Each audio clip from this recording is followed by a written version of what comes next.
लगभग अदृश्य भ्रमित करने वाली रोशनी और छाया पंख वाले बाघ की ओर बढ़ी, और जब तक बाघ ने उन्हें देखा वे पहले से ही वहां मौजूद थे। पंख वाले बाघ की पीठ का फर खड़ा हो गया। एक आसन खतरे की भावना ने उसे अपनी पूरी शक्ति का अंतिम अंश निकालने पर मजबूर कर दिया। हरा पवन एस्ट्रल फूट पड़ा। बाघ ने बचाव के लिए या कम से कम हमले की ताकत को कम करने के लिए अपने सारे प्रयास लगा दिए। हालांकि पवन एस्ट्रल छोड़ते ही बाघ को झटका लगा। उसके चारों ओर का वायु तत्व गायब हो चुका था। वास्तव में वह ऊर्जा जिसे नियंत्रित करने में वह कुशल था अब कहीं नहीं थी, और उसके 5 मीटर के दायरे में कुछ भी नहीं था। लेकिन अगले ही पल उसने देखा कि कुछ ही दूरी पर पवन ऊर्जा का एक विशाल भंडार है। दुर्भाग्य से बाघ के लिए पास का पानी तुरंत प्यास बुझाने में असमर्थ था। दूर से तेजस की आंखों में मोती जैसी सफेद रोशनी चमक उठी, एक प्रभामंडल जो टिमटिमा कर तुरंत गायब हो गया। अगले क्षण एक धुंधली गहरी हरी लकीर पंख वाले बाघ की आंख में घुस चुकी थी। पंख वाले बाघ की दहाड़ें तुरंत बंद हो गई। उसके गले से केवल गुर्राहट की आवाज सुनाई दी। उसका मजबूत शरीर एक पल के लिए अकड़ा और फिर जमीन पर गिर पड़ा। उसके सारे छिद्रों से खून बहने लगा। जिस छाया ने उसकी आंख में घुसकर उसका मस्तिष्क पूरी तरह नष्ट कर दिया था, उसने उसे तुरंत मार डाला, और अब यह स्पष्ट था कि वह मर चुका था। इस बीच विवेक ने एक मोटी बर्फ की दीवार बना दी थी। पारदर्शी अवरोध के माध्यम से उसने पंख वाले बाघ को ढहते हुए देखा। हालांकि वह अभी तक पूरी तरह समझ नहीं पाया कि उसने क्या देखा।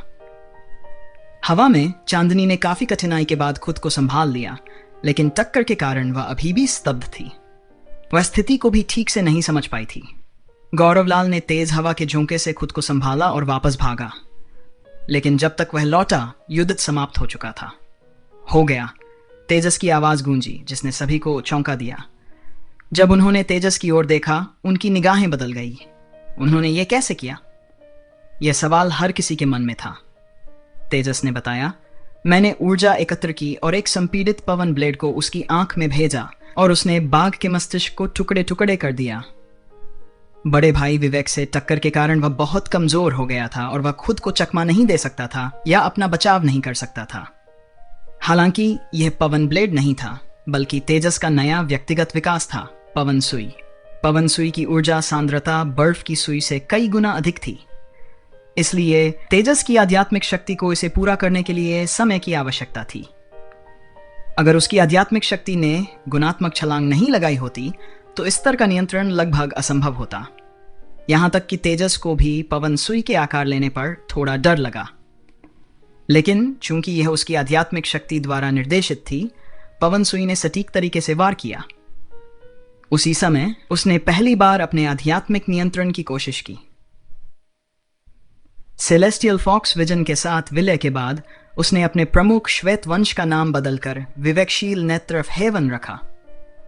विवेकशील हृदय की दृष्टि के विपरीत, जो उसे आसपास के वातावरण के बारे में कुछ अस्पष्ट जानकारी देती थी, उन्नत विवेकशील नेत्र, जो हवा में विभिन्न तत्वों को देख सकता था, ने विवेकशील स्वर्ग की आंख के रूप में तत्वों के प्रकार की परवाह किए बिना एक निश्चित दूरी के भीतर इन तत्वों को नियंत्रित भी कर सकती थी। इस प्रकार उस क्षण में तेजस ने पंख वाले बाघ के चारों ओर वायु तत्व फैलाने के लिए स्वर्ग की विवेकशील आंख का उपयोग किया। इसके बाद भेदी पवन सुई का उपयोग किया गया, जिसने घातक प्रहार किया। पवन सुई की भेदक शक्ति ने पवन एस्ट्रल को भी सहन नहीं करने दिया।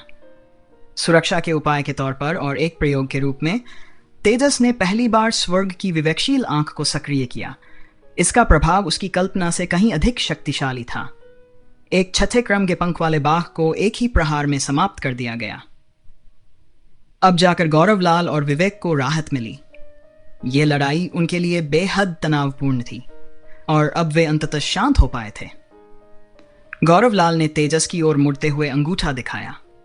बर्फ की दीवार के कारण वह नहीं समझ सका कि तेजस ने यह कैसे किया, लेकिन इसमें कोई संदेह नहीं था कि पंख वाला बाघ मर चुका था। उन्होंने वास्तव में एक पंख वाले बाघ को हराया था। यह सच है कि यह पूरी तरह से परिपक्व 7वें क्रम का बाघ नहीं था, लेकिन यह एक 5वें क्रम का बच्चा भी नहीं था, बल्कि यह एक मध्यवर्ती 6ठे क्रम का पंख वाला बाघ था। इस राक्षसी जानवर का हर अंग एक मूल्यवान खजाना था।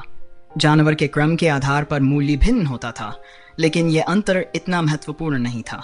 इसके फर और अधिकांश अन्य भागों का मूल्य समान था। इसके अलावा इस पंख वाले बाघ का फर लगभग पूरी तरह से बरकरार था, जो इसे और भी अधिक मूल्यवान बनाता था। लगभग 10 निचुरे सिक्के नहीं, बल्कि संभवतः 8। हम तो अमीर हो गए हैं। विवेक जैसे शांतचित्त व्यक्ति ने भी समझ लिया कि यह एक बड़ा सौभाग्य था। इसके अलावा इस यात्रा का उनका मिशन पूरा हो गया था और लाभ भी अपार थे।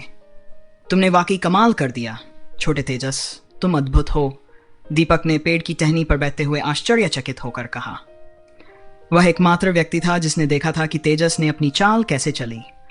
उसने पेड़ से देखा था कि कैसे तेजस अपनी शक्ति को संकेंद्रित कर रहा था और हरी रोशनी के संकेंद्रित वृत्तों को भी अस्पष्ट रूप से देखा था। इस प्रक्रिया के दौरान प्रकाश लगातार संकुचित होता रहा। अंतिम प्रक्षेपण एक धुंधली गहरे हरे रंग की रोशनी थी जो रात में लगभग अदृश्य थी। अपनी उत्कृष्ट दृष्टि के साथ भी उसने इसे केवल प्रकाश की एक धुंधली लकीर के रूप में ही पहचाना। उस पल दीपक को एक विशेष अनुभूति हुई। तेजस का चेहरा उसके सामने था, लेकिन जब उसने हमला किया तो दीपक को अचानक एक अजीब सी जानी पहचानी सनसनी महसूस हुई। तब तक पंख वाला बाघ मर चुका था। तेजस विवेक और गौरवलाल के पास गया और पूछा, क्या आप दोनों ठीक हैं? विवेक मुस्कुराया और कहा, कुछ ऊर्जा की कमी और घबराहट के अलावा हम ठीक हैं। हमें जल्दी से शव को संभालना होगा ताकि खून की गंध फैलने से रोका जा सके। हमारा मिशन पूरा हो चुका है। ये पंख वाले बाघ के इलाके का बाहरी हिस्सा है। हमें आज रात को निकल जाना चाहिए और शव को संभालने के बाद वापस लौटना चाहिए। हमें यहां और नहीं रुकना चाहिए, बस। विवेक की बात पूरी होने से पहले ही एक चीख गूंजी, ओह नहीं। सभी ने मुड़कर देखा तो दीपक पेड़ की टहनी से गिर पड़ा था। नारंगी पीली रोशनी की चमक और गोल्डन रॉक परिवर्तन की गति सबके सामने स्पष्ट हो गई। दीपक के जमीन पर गिरने से ठीक पहले चांदनी ने उसे पकड़ लिया। क्या बात है तुम्हें? क्या तुम शांत भी नहीं बैठ सकते? चांदनी ने डांटते हुए कहा, ऐसी बात नहीं है। दीपक की आवाज कांप उठी। तभी चांदनी ने देखा कि दीपक की आंखों से हल्की सफेद रोशनी निकल रही थी और उसके चेहरे पर आंसू बह रहे थे। खतरा, खतरा है, दीपक ने कांपती आवाज में कहा। तेजस का चेहरा सुनकर पीला पड़ गया। दिव्य लोक दर्शन, भाग्य की आंख है, ऐसी प्रबल प्रतिक्रिया का क्या अर्थ हो सकता है?